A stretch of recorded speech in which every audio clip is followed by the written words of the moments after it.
All right, so we've got about 1 hour left, and what I want to try and do for maybe 30 minutes, if that's not too ambitious, we'll kind of think of this as part 2 of the episode.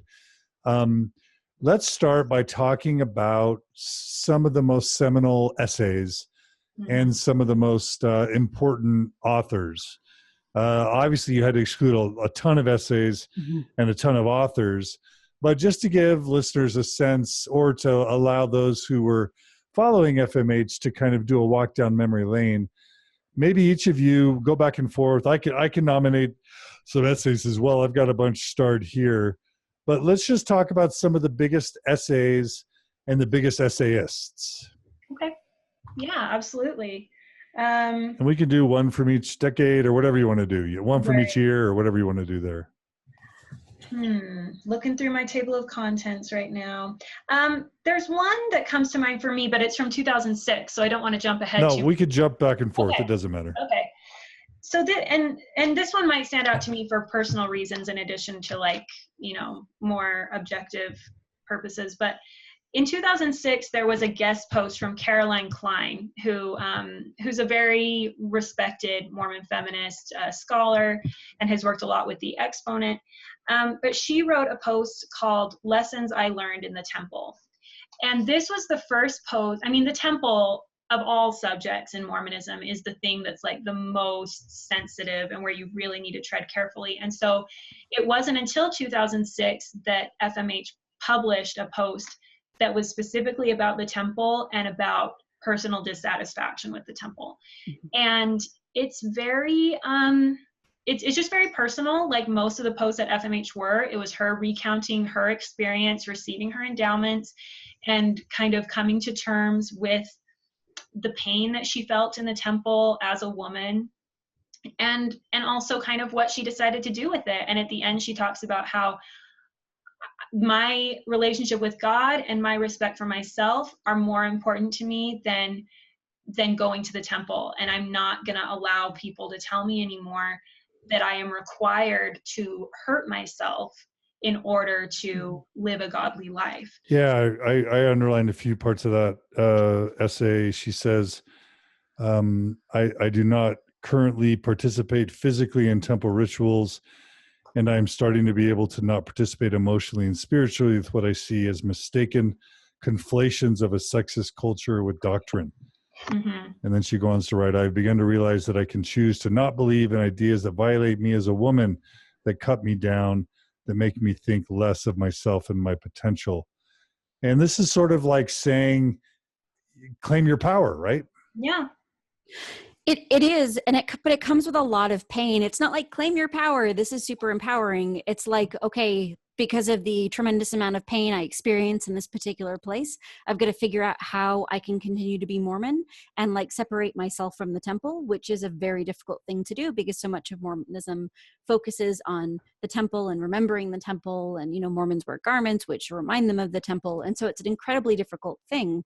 When I first read this as a reader, this was like the first time I had ever heard a woman talk about ever heard about people talk about the temple being painful. And so it was tremendous as a reader in this moment, because it was like, wow, I have never heard anybody say anything like this. And even though I'd had my own difficult moments in the temple up to this point, this was really a revelation, and validated some of the smaller things that I had had issues with, as kind of Caroline gave voice to that. And it was such a powerful, I want to say expose, but not quite exactly, but an expose of feeling and experience. Yeah, and two things come to mind. One is just that clearly there were tens of thousands of women and men out there who were uncomfortable with the temple ceremony. So she wasn't just voicing her concerns. It was something that was just unspoken, that mountains of people resonated with. And also, this is kind of before New Name Noah's publishing the videos, on YouTube of the temple ceremony. We all take for granted now a more public discussion of the temple ceremony, but particularly in a faithful context, this kind of was a radical act, right? Yeah. Right. Oh, completely. I mean, like like Nancy, and I think regardless of whether you have come in contact with that New Name Noah material, I think now a lot of us in the fringy Mormon community take for granted that it's pretty okay to talk about frustrations with whatever, but especially the temple. And sometimes it pays to remember, like, oh yeah, if I had heard something like that in my youth, like that would have been completely off script. And it was off script for 2006 at a blog that really tried to value faithfulness. Mm-hmm. But it also was done in a way that was so personal, and so it couldn't be written off as just like, you know, anti-Mormon stuff, because it was so very personal and raw. Right, and it comes, and her pain comes from a very place, from a place of tremendous belief, right? It's because she believes that it is painful. If she did not believe, it would not have been the painful experience it was. Right. And so that's often that, you know, one of the big issues with Mormon feminism is that, you know, where do we make space for belief in our critiques, and how do we kind of acknowledge that belief and spirituality are still important pieces of this, even if that changes and looks different. Yeah. From that same year, I think my like earth-shattering post from 2006 is called "I'm a Slug" by Lisa Butterworth, and that just talks about the kind of semi-annually mental health breakdown that she used to experience as a mother to 3 very young children. And that's something that really resonated with me in my early motherhood days. And I thought, you know, if motherhood is meant to be so wonderful, why is it so awful feeling? And I think that post really speaks to the extremeness of feeling, and then also to that tension of, well, what happens when you go to Relief Society or church on a Sunday and people frame motherhood in this, you know, sunflowers and light kind of way, and your experience of it is something extremely dark and in many ways extremely negative. And that was certainly my experience. And so that's an important post for me. Let's speak to the truth of the difficulty of motherhood. Right. What I loved about that one, you know, it invokes "It's a Wonderful Life," which is one of my favorite movies, and it talks about how we're all okay with George Bailey having that meltdown, but what if the Donna Reed character had the same meltdown? There's no way that would have been acceptable, you know. And it's basically just acknowledging the stigma or the expectation or pressure on women to always keep it all together all the time, and that it's not okay to lose your stuff, you know, as a woman, right? But that it should be.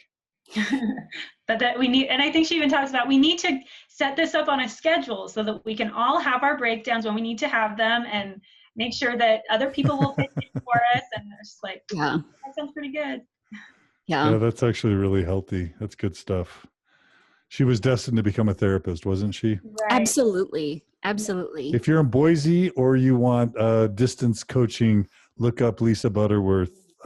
She does therapy today. Yeah, she does. And I think it's interesting, you know, since you bring that up, it just reminds me of something that I talked about a lot this past weekend. I was in Phoenix for some events about the book, and one thing that kept coming up a lot was the transition out of Mormon feminism, and how people kind of spend their time in this community being really engaged, and then they tend to move on. And I think what can often happen is when you're in these spaces and you're really engaging, you can kind of find your, I don't know if it's too cheesy to say, but you can sort of find your calling. You can realize what you're really passionate about.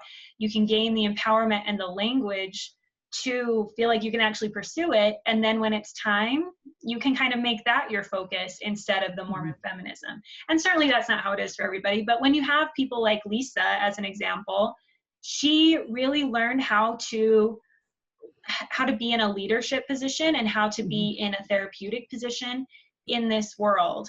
And then she took those skills into her own practice. And there are other people who have done very similar things or have found their passion projects through Mormon feminism. Yeah, just following on from that, Sara, for myself, you know, I never took a class on feminism when I was in college ever. And, but I learned so much about feminist theory that really kind of propelled me into feminist teaching and into teaching and to teach using kind of feminist values and practices. And so I think so many of us have been impacted in very deep ways by our participation in the movement. It isn't just that, oh, now I identify openly as a feminist. It's that something about me and how I understand myself has changed in a fundamental way, and that shifted my own sense of calling and mission. And that's a pretty big deal. Yeah, it really is. I love it. All right, well, let's keep going. I starred Abe Lincoln in Yard Work in 2006. That was about, I think Rachel Lauritsen. Is she related to Stephanie Lauritsen? I don't believe so, actually. I guess it would probably be through marriage, but she was basically lamenting the lack of discussion about Christ in an Easter service. So there were commentaries about just church experience and that didn't necessarily have anything to do with feminism, but just kind of people talking about their Mormon, church experiences, right? Totally. Well, and I would actually say that not talking about Jesus in a church service is a feminist issue. Oh yeah, tell us why. Yeah. When we don't have a focus on Jesus in a church in a Christian church service, then the message becomes the message of whatever the patriarchal organization wants it to be, instead of focusing it on the actual message of Jesus is a message about overturning power structures and upending those, acknowledging those at the margins and speaking to those at the margins and giving them voice and naming them as blessed. And so I would say the message of Jesus is deeply feminist. So keeping it out of church is a deeply unfeminist act. Love it. Thank you. That was great. All right. Well, let's go kind of march into some of the other years, and let's highlight a few more. I've got some, but why don't you guys start, and then I can throw some in too. One that really caused a stir and has a clickbaity title before clickbaity titles, I think, was written by Laurie Burke, who wrote as Not Ophelia. She wrote in 2008, "Traditional marriage is dead and it's a good thing too." And it was kind of a reaction to Proposition 8 and kind of the ruckus that was being caused in the United States and in the church. I'll read just a little bit. We had to redefine marriage to be relevant to 21st century life. We now talk about love and sharing our lives and being equal partners and mutual respect. Because of this, the world and the church have had to reinvent marriage. Society has reinvented it through laws. Many decry no-fault divorce, but once marriage became a joining of two loving, devoted, and equal partners, it's hard to force one to stay when he or she no longer wants to. Others decry same-sex marriage, but once society redefined marriage from a chattel arrangement to one between equals, you need more reasons than unshared religious values or the ick factor to prevent people from marrying the one they love. The church has also reinvented marriage, most recently in the Proclamation on the Family. But as grand or inspired or annoying or frightening as you might find that document, it doesn't reflect the reality of what marriage in the church was 100 or 50 or even 20 years ago. Oh, and I have to add, reread the polygamy parts of D&C 132, or ask someone who took her marriage vows before 1990 what she covenanted. It was a kind of marriage quite foreign to the one described in the Proclamation of the Family. Right. And so the comment that erupted after that was epic.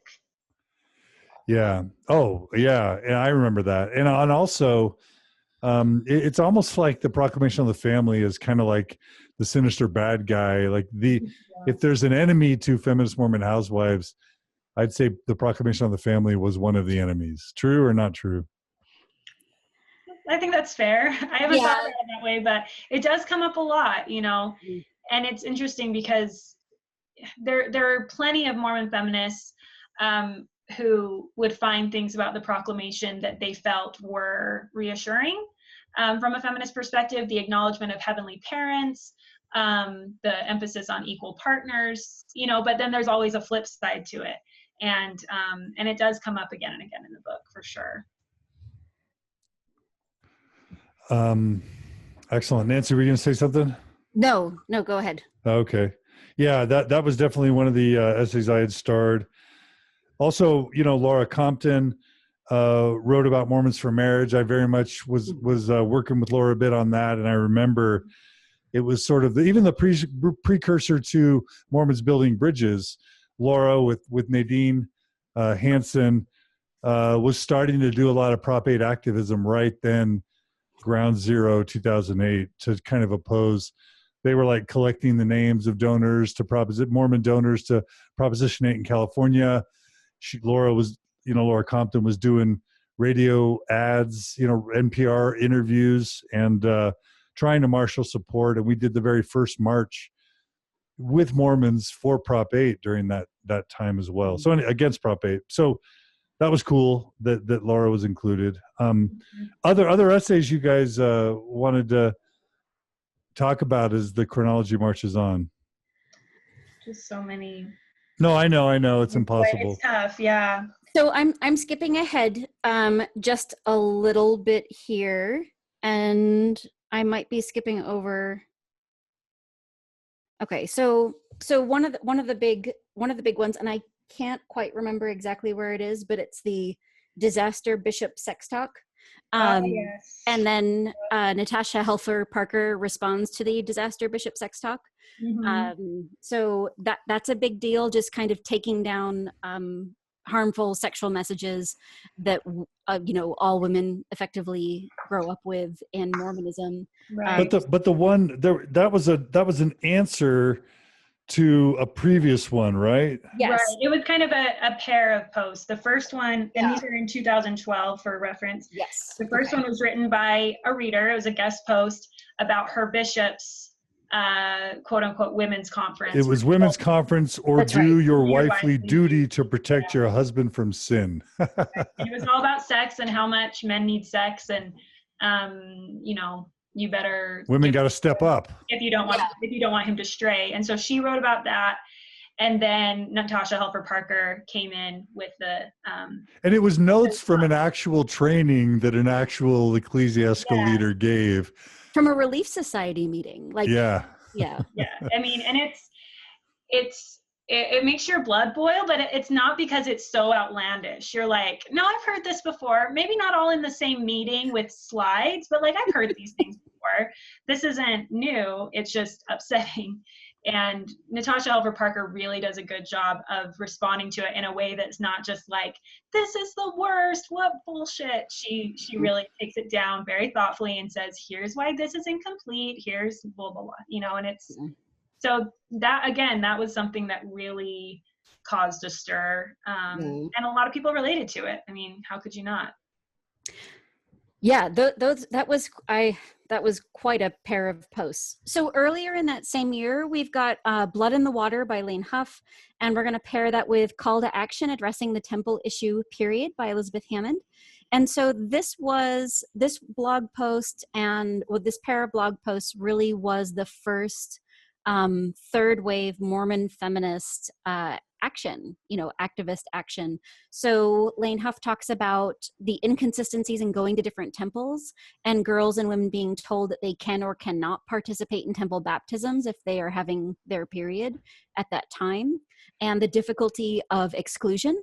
And then Elizabeth Hammond calls us to action to call different temples and find out what their policy is. And eventually somebody takes this to someone high up, and then a clarification is issued. And there was a little news story in the Tribune, I think, kind of mentioning or outlining the clarification. Right. Church released a statement.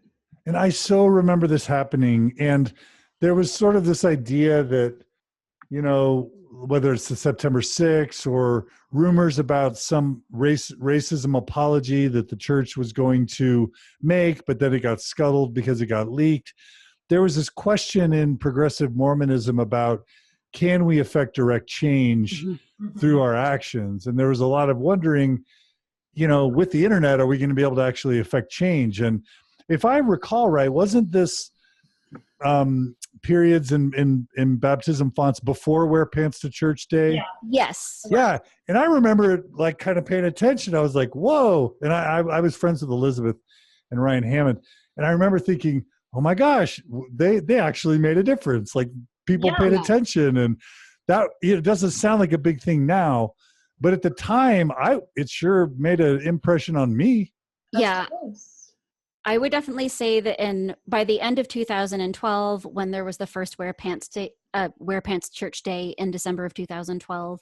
And then through actions like Let Women Pray and the arrival of ordained women, that 2012, the beginning of 2013, there's a lot of change that felt really possible, and a tremendous amount of like hope and also momentum within the Mormon feminist movement. Like, hey, we're making a difference, you know, and the church is responding to us, and we are asking for these really low bar things, but like they are being given.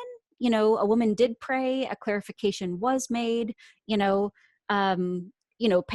was a little crazy, but it happened, and people did it, and it didn't seem like anyone was excommunicated over their pants. So, you know, at that time, there was such a sense of hopefulness, and I remember feeling that, and it felt really great to be a Mormon feminist at this time. It felt like, wow, we are a people on the move. Yeah. Describe Wear Pants. Go ahead, Sarah. I just was saying, it felt like there was so much hope in the air, and we had all this energy. We had been working for years, just talking to each other, kind of building ourselves, building our understanding, and now it was like it could bloom, and we were psyched. Yeah, describe Wear Pants to Church Day, because people don't even remember that probably, but I do. Yeah. What was it? You mentioned Stephanie Lauritsen. Right. So Stephanie Lauritsen is a Mormon woman, Mormon feminist living in the Salt Lake Valley, and she had just a personal blog called The Mormon Child Bride. And she wrote great writing, right? Amazing writing. She's an incredible writer. Yeah. Funny, smart, just great. Sharp.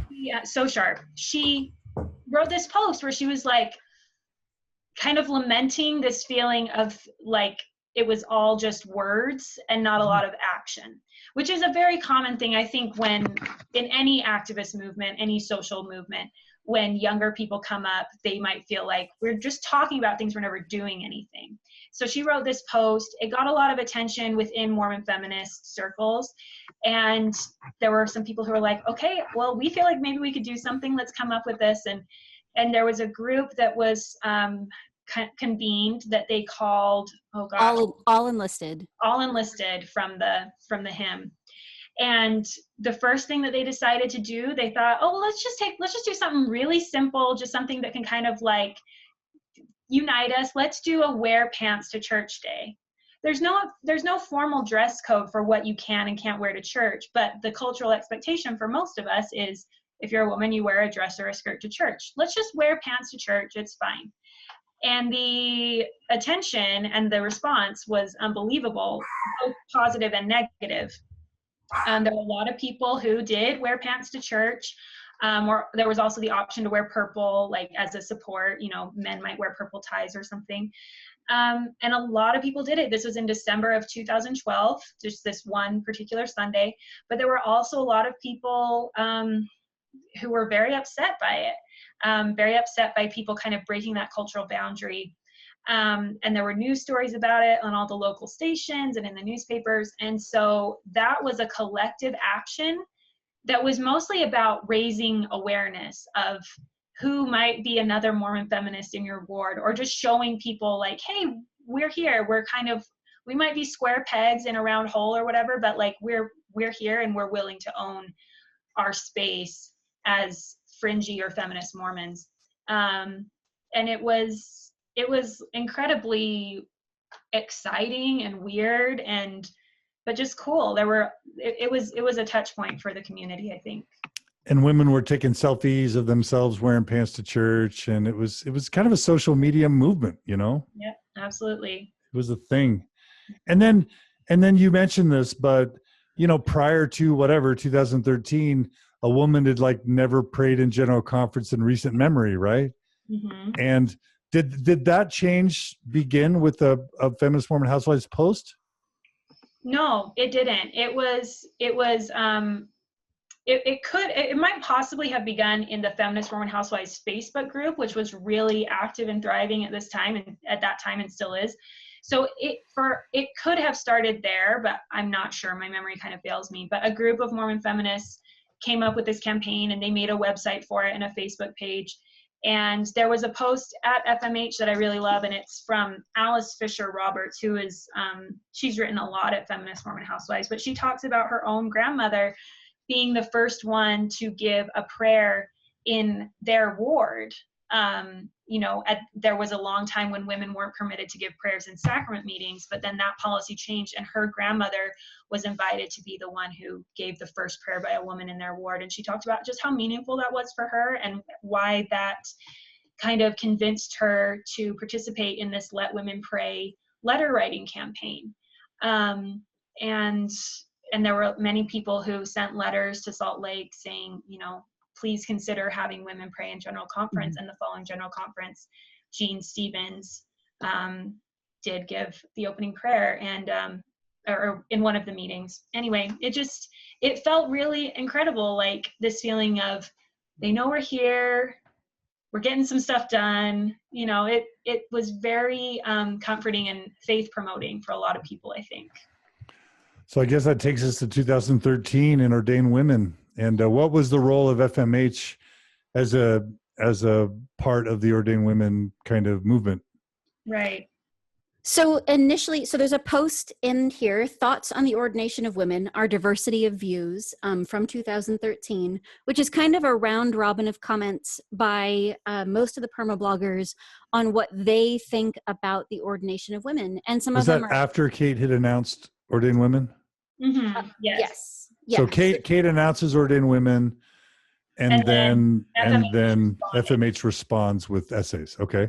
Right. Yeah. And so, and this is pretty quickly, because I think it's March 17th that Ordained Women is announced and goes public. And this post is from March 21st. So it's a very quick response. And that was the great thing about blogging, is that you could have quick responses to ongoing media events. And that first post, a lot of people are a little uncertain about whether they're going to declare that they're for the ordination of women. And and some people are for it and some people are uncertain, or some people are saying, I don't necessarily want the priesthood, but I'd like it if other women had the priesthood. But what happens is that movement in the community, it kind of changes the whole feeling around the ordination of women pretty quickly, where a lot of people really hadn't been for it, or really wouldn't talk about it openly because it still felt a little too scandalous, even in Mormon feminist spaces. And then it kind of pushed the issue out into the front, and then very quickly became a very acceptable thing to believe in Mormon feminist circles, that women should be ordained. So. Right. And there's something that I wanted to share from another post that's relevant to this, and this whole question of activism and FMH's place in all of it. So there's a post from 2013 written by Natalie Kelly, who was another prolific writer on the blog. And she, now she's a union organizer, like for her profession in Seattle. She has a lot of education in this the whole activism sphere. And she wrote this post. It was right after Wear Pants to Church Day. It was right before Ordained Women. But she talks about kind of some basic theory of activism and organizing, and how kind of giving some people some like groundwork to build on. But she says in there, FMH is not opposed to activism. A multiplicity of approaches is the best way to ensure a lively, creative, sustainable movement. Militant radicals in the trenches persuade the powers that be to negotiate with the less dangerous feminists. It's all vital. But what FMH does best is build that base, find those baby feminists, create solidarity, and host conversations about what the next steps should be. She also says, fingers point to us first at the bare mention of Mormon feminism, so we are careful to preserve our cred and environment for a wide tent of Mormon feminists. It doesn't mean we hate activism. It doesn't mean that many of us wouldn't love to see the entire structure of the church office building change in the twinkling of an eye, but it means that we have to maintain this place to do the work that should be at the heart of any good campaign strategy organizing. And so it wasn't, FMH wasn't synonymous with ordained women. It wasn't synonymous with these activism, these activist movements themselves, but was like kind of a garden where a lot of it was growing. And go ahead. Oh, no, I was just going to say the Facebook group for Feminist Mormon Housewives was kind of the main place to advertise and recruit people to be involved. And so it was an essential community, an essential space for the growth of activism. Mm-hmm. And so Ordained Women's kicked off in 2013, and then tell us what happened. And for those who were either living under a rock, born too late, or were so true believing they weren't paying attention, tell us what happened and how that affected Feminist Mormon Housewives. Well, what that was like for them too. So, in June, so in April of 2013, Ordained Women holds a big action where several hundred men and women gather at City Creek Park and march Temple Square, and the women ask for entry into the priesthood session and are refused. And that got a lot of media attention. That action was repeated in April of 2014, but with about 500 people this time. So a much bigger crowd. And that got a lot of attention.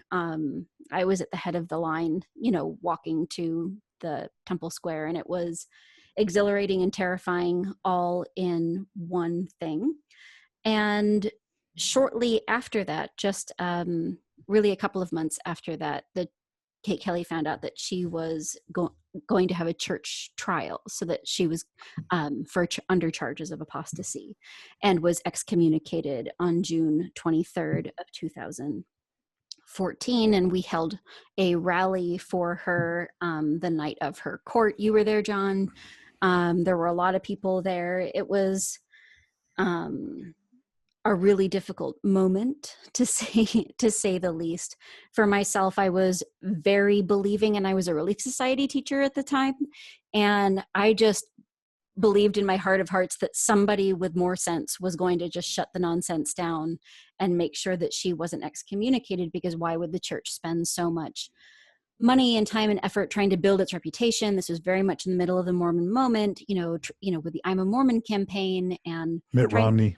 Yeah, Mitt Romney, and build goodwill and respond in a reasonable way to the Book of Mormon musical, and all these different things that went on during that time.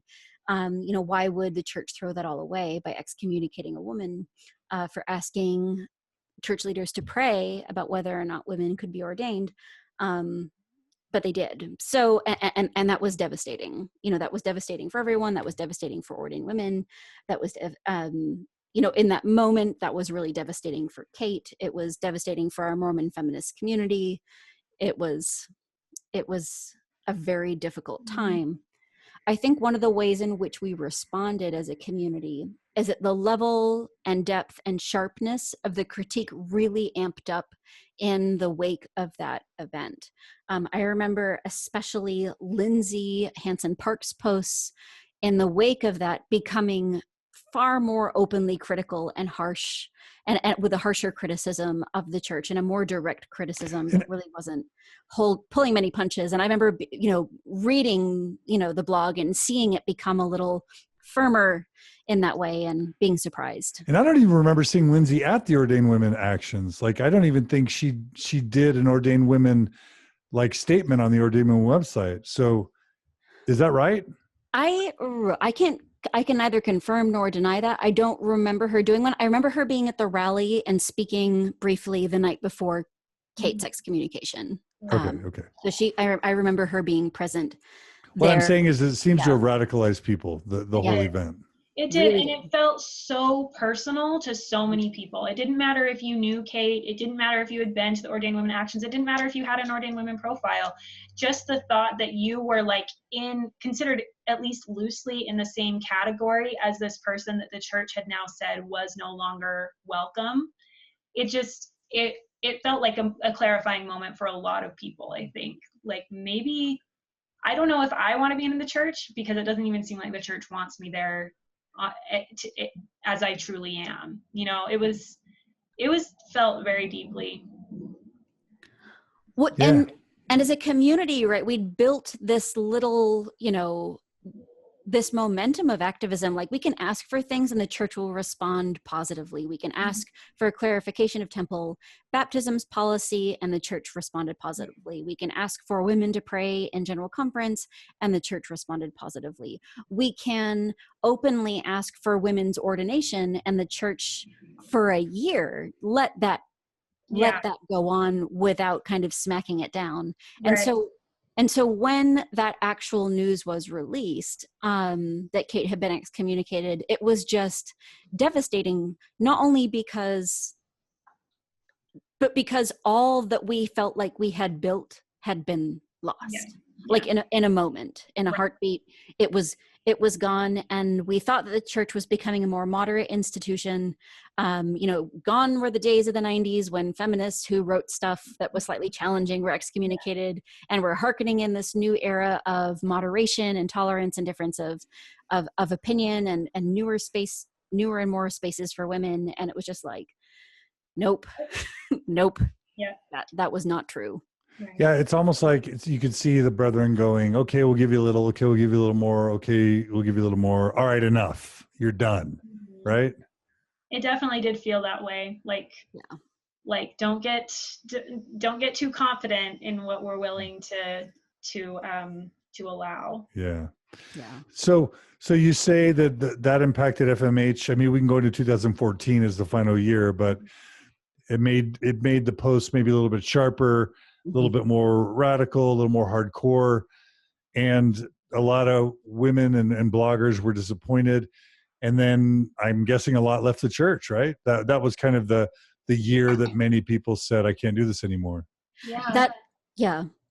In 2013, I surveyed the community, and we got about 1,800 responses. And at that time, a lot of people were very active and believing. For those that it's not a random sample survey, but about 70-something% were, fully active and involved in their wards. But by the time 2015 came around, the beginning of 2015, those numbers had dropped, and a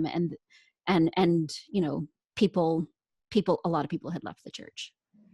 Yeah, I don't know all of the bloggers, but just the informal survey of the ones that I personally know: Paula Goodfellow, Taryn Nelson Seawright, ECS. I don't know if she uses her real name.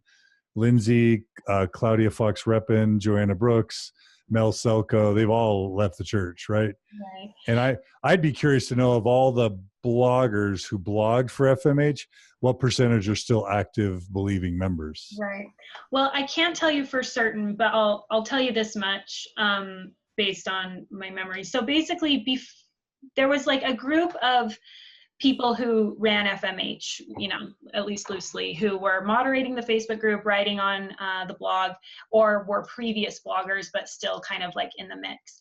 And before Kate was excommunicated, I think it was about 60 to 70% of us who were active. And now from that same group of people, it's maybe 5% who are active. And even those 5%? Yeah.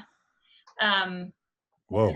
And even those who are active, it's very, there's been a change for them too, in terms of their level of engagement. And that might not have been the case just because of Kate's excommunication, but then also the exclusion policy, personal things happening in families and wards, but the transition was very clearly there. And one thing that I think gets lost in this moment, at this exact moment when Kate's trial and excommunication were coming up, there were so many less high-profile people who were having disciplinary action in their own wards and temple recommends taken away.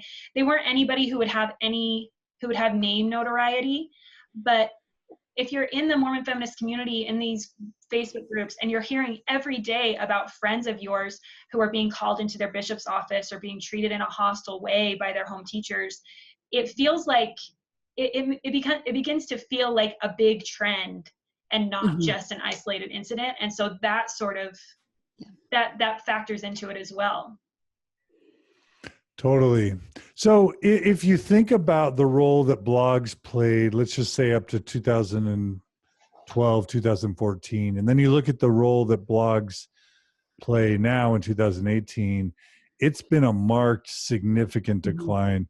I remember BCC and TNS were like the gatekeepers, and FMH were the gatekeepers for the first few years I was doing my stuff, and I felt excluded, and so that really hurt my feelings. But now it's almost like podcasts reign supreme in Mormon discourse, and blogs are kind of forgotten or irrelevant. So, how much of the, what happened to FMH?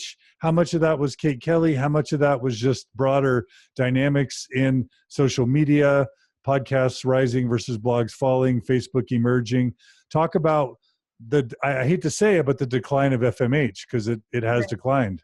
Right. Go ahead. Okay, I'll go ahead.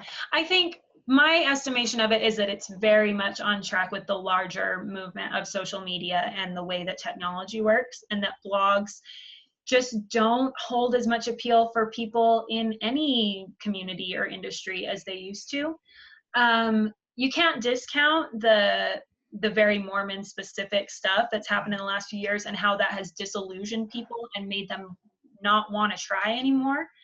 So much of the fire that was allowing FMH to keep going was people very individually trying to figure out, okay, I really want to stay Mormon, but it's really hard. So I'm going to keep, writing stuff, and I'm going to keep engaging and keep trying to sort of like parse these things out and figure out my very special brand of how to be a Mormon. And once people decide like, I'm out, there's not as much of a need to engage on that level. And so I don't know, what percentage is either of those two things, but I think about how many people in general are saying, don't even worry, don't even bother with blogging anymore. Like, you need to do podcasts, or you need to do Instagram accounts, or you need to go to Slack channels or whatever. Like, that's where you need to be. And I just think I think that's the lion's share of the decrease of FMH's influence and content. But I think so I want to say absolutely to everything Sara has just said. I think we do see some readership growing, like in the Exponent blog. So the FMH used to be this like onboarding of Mormon feminists. Like if you're new to feminism, and you're a Mormon, come into our space and we will like gather you up and like teach you all the ways of Mormon feminism. And then as that community has really developed and been around for a long time, as we've been tackling issues of race, it's become more difficult for people to kind of onboard into Mormon feminism through Feminist Mormon Housewives. Because if you don't have a certain degree of like racial competency, then you're going to make some mistakes and maybe be put off by that community pretty quickly, because it's no longer the kind of beginner feminist space that it once was. That is now being served by other communities online, like the Exponent community and the Aspiring Mormon Women Facebook group. And so their configuration of the community is different. Like, it used to very much focus around what was going on in the FMH blog and the FMH podcast and the FMH Facebook group, and the FMH brand was, housed all a huge chunk of our community. But that just isn't the way that things are happening at the moment. And as people kind of move out of Mormon feminism, but they were really attached to FMH, that really begins to swing the dynamic of the community. It's true. And I think part of it too is, like you mentioned before, Lisa moving on. FMH was basically her unpaid career. It was her vocation for a very long time. And then she went to school, and now she's in private practice. And it's just like, if you don't have a leader at the helm, and if there's not another, I think in her podcast with you years ago, John, she talked about wanting a Dread Pirate Roberts to come take up the mantle of FMH. And I don't think there is another Dread Pirate Roberts who's like, yeah, I will take on the care of thousands of people and an entire historical movement. It's, she didn't know what she was getting into when she started the blog, and now somebody would know what they were getting into. And I don't think a lot of people have the stomach for it. That is so true, that when big things have been done in progressive post-Mormonism, it's because just some determined, semi-charismatic leader just is going to do this thing for multiple years, come heck or high water. You know what I mean? Mm-hmm. And if that person disappears, there goes the project, And Lisa was that. And how could you minimize her role in all this, right? Right. You couldn't. Yeah. All right. So here's a question that I haven't pre-rehearsed, that it's the kind of thing that sometimes can get me in trouble, but I'm going to try and just express it because I think it's important. And I want to hear your views on it. when you think about, okay, so let's just say more Mormon stories, for example, and this isn't to bring it back to me or to men, but it's trying to talk about where we are today. So if you look at Mormon Stories has more listeners than ever, more downloads than ever. 2018 is its best year ever, more support. If you look at CES Letter, it's completely grown, and it's very, very popular.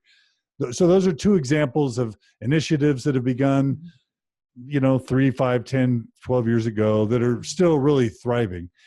If you look at Mormon feminism in 2018, I think it's in a tougher spot. Now, that's just my perception, but you knew where to go to a while back. You went to FMH, or you went to, and of course, Exponent's still plugging along.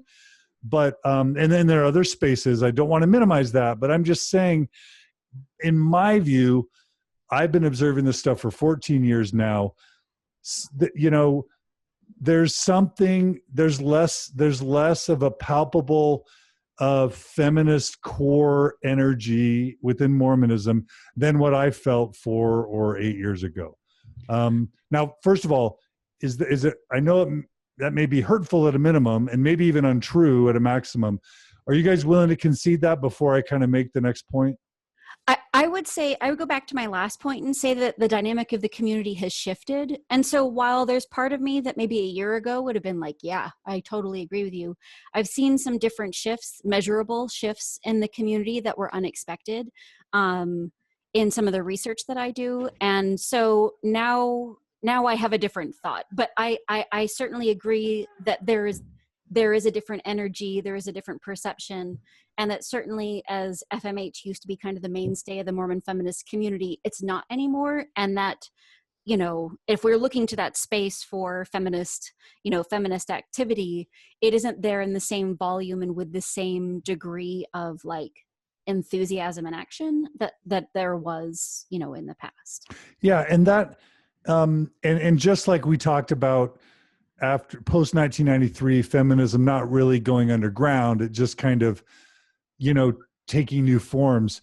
These embers are going to keep burning. They're not going away. And just because there's a change in visibility or even critical mass at a certain juncture doesn't mean something's dead or won't thrive later or become bigger than ever.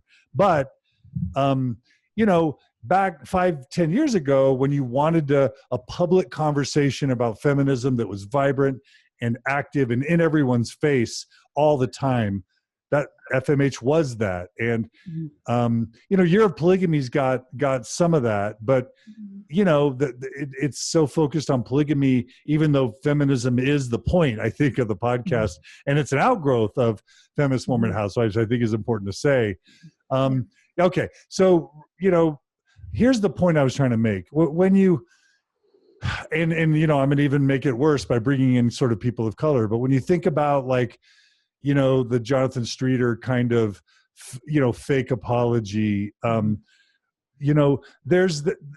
was the same sort of reaction or the same sort of thought that came to many people. It's like, if you're a person of color, like many people haven't even been thinking that in 2018 there are a lot of believing people of color, because for a privileged person who's not really conscious of people who might be a discriminated minority, someone in the majority with a lot of privilege would go, why would a person of color just ever be a Mormon in the first place? So of course they wouldn't think of people of color in 2018 as being believing Mormons, because why would anyone be that? Thus, the insensitivity of a fake apology just wasn't even on the radar, because you just can't even imagine why would any person of color ever be a Mormon in 2018. Something very similar would be, as I was reading this book and reading about the idealism of Feminist Mormon Housewives and truly how faithful these essays were for so many years, there's that thought in my mind of like, well, some would say from a privileged point of view, from an ignorant point of view, there's just a basic flaw in logic. Like, women were second-class citizens from the start. They were disenfranchised from the start. So why ever try and build a faithful enterprise for Mormon feminism, it should have been a non-starter because it was sexist and discriminatory from the beginning.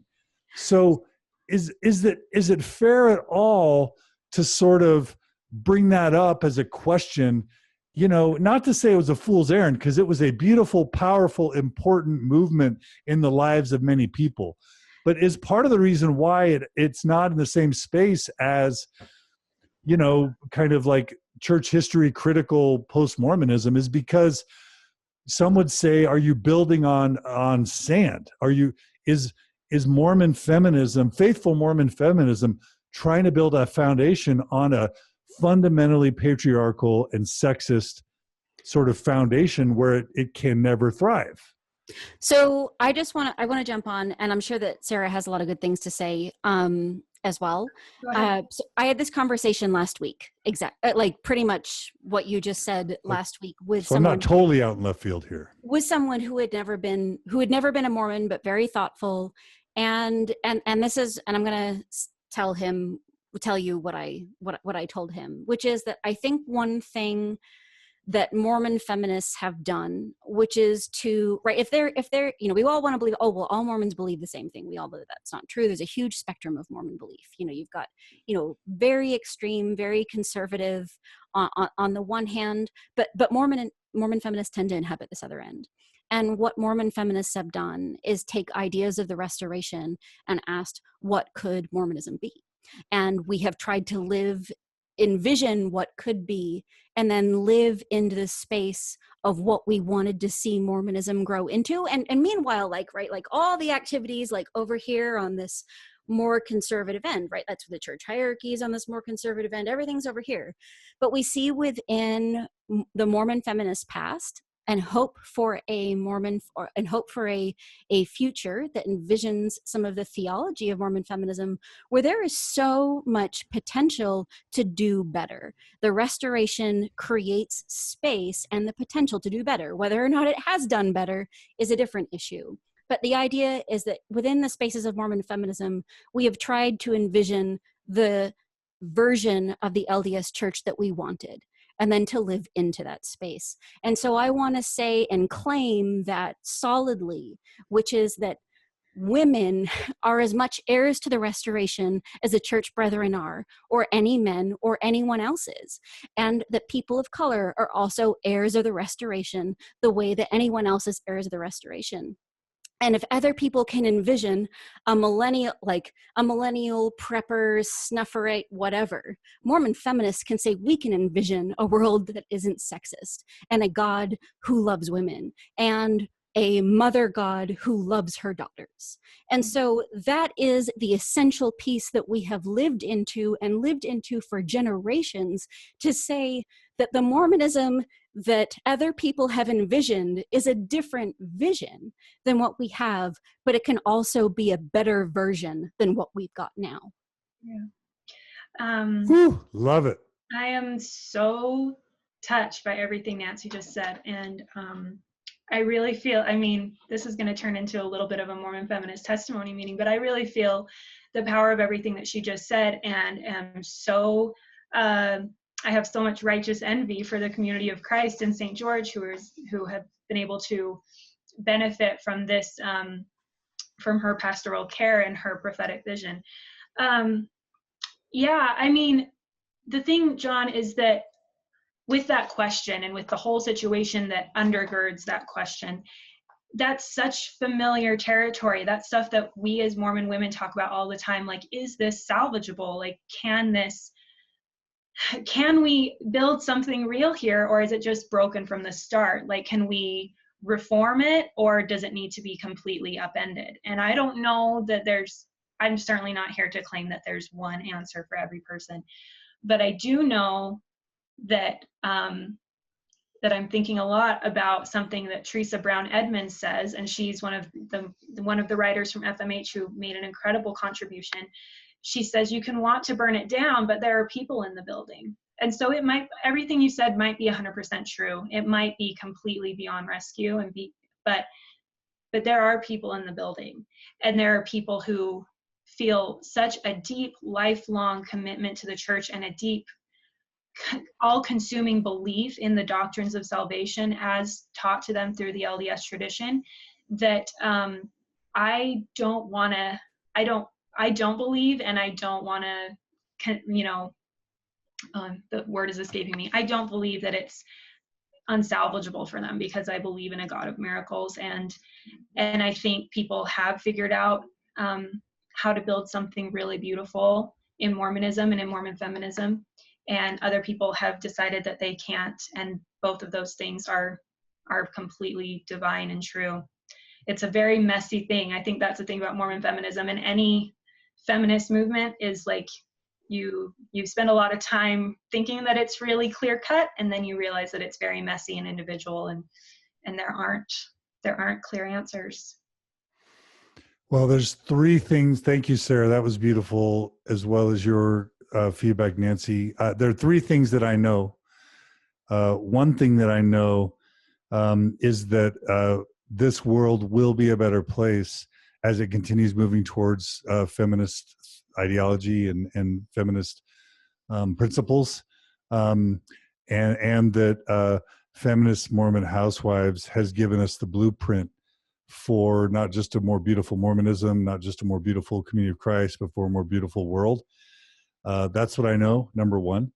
Number two, I know that Mormon feminism is not dead, and it won't die, just like it has, ebbed and flowed in the past. It will rise again, and it will surge again, and probably be more powerful and wise than it was before. And perhaps the most important point I'm making is that when that happens, the women and maybe even men who take Mormonism to the next level and who successfully incorporate feminism into the church are going to use this book, Where We Must Stand, 10 Years of Feminist Mormon Housewives, as a blueprint for what they do, because they're not going to just have to build their own foundation. They're going to stand on the shoulders of giants who gave them the blueprint and who advanced the discourse into the modern age and have passed the torch forward. So you, Sara Hanks, and you, Nancy Ross, along with all the wonderful women and a few men who made the feminist and who make the Feminist Mormon Housewives movement so successful, have done an incredible service to all of us. Yeah. Thank you. Well, yeah, thank you. We're very proud of the book. I'm proud that it's something people can hold in their hands instead of having to search through, messy archives to find things. And we hope that it is something that people will be able to return to in future years and gain an understanding of what this very specific Mormon moment was like. So how do people buy it? Where do they go? So the easiest way is on Amazon. You can get it as an ebook or as a paperback. And if you buy it there, or if you buy it at an event or wherever, $1 from every book purchase goes to FMH's Tracy McKay Scholarship Fund, which helps single moms pursuing their education. We will also be at Sunstone for any of you who are coming on Thursday at lunchtime. We'll have a book signing. And then immediately after, so like the first afternoon session on Thursday, we'll have a panel with me and Nancy and Lisa Butterworth and Kalani Tonga talking about FMH and talking about the book. And we'll also have a table at at Sunstone the whole time where you can purchase books there as well. So yeah, I think that about covers it. You mentioned events. What events are happening? Where do people learn about the events?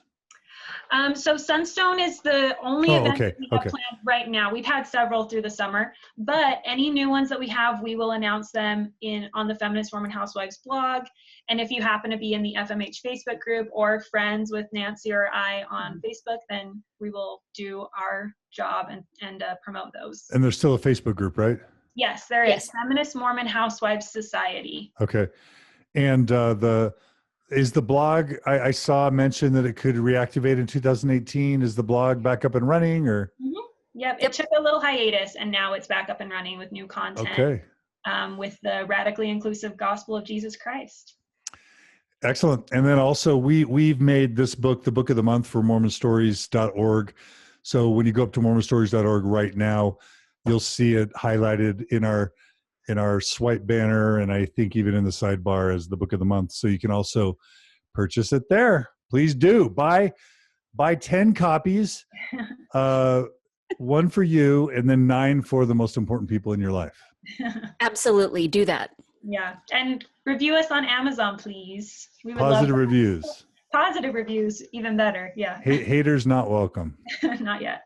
All right. Well, a huge personal shout out to all the women and a few men who made the 10 years so important for all of us.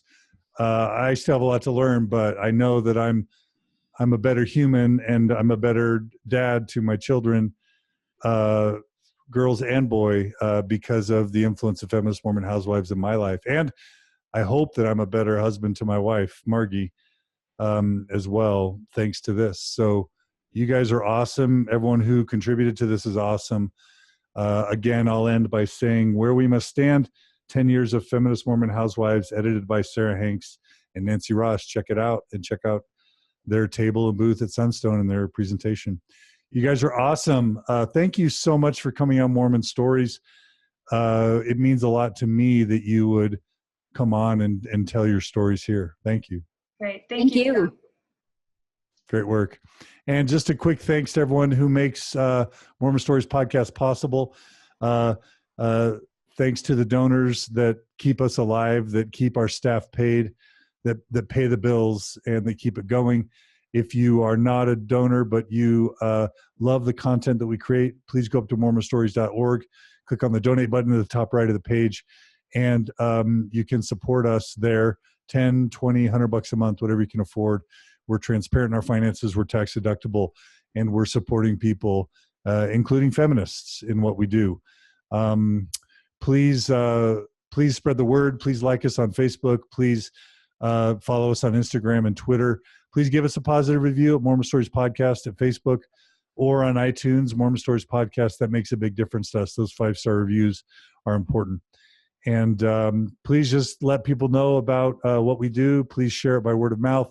And again, if you're struggling in a faith transition or know someone who is, check out mormonstories.org/events. And we have events coming up: Sacramento, Idaho Falls, Portland, etc., and other cities coming to a place near you where we're just helping people in their difficult transitions. And Natasha Helfer Parker, a writer for this book, one of the posters, is usually accompanying us on these events. So support us however you can. Thanks to Tim Corey and Cody Layton, along with the staff at the Open Stories Foundation, for making all we do possible, along with our board of directors, which includes some wonderful feminists like Kim Turner and Nadine Hansen. We're proud of to have some wonderful historic feminists as a part of the Open Stories Foundation. Mm-hmm. So thanks, everybody. Take care, and please join us again soon. Goodbye, everybody.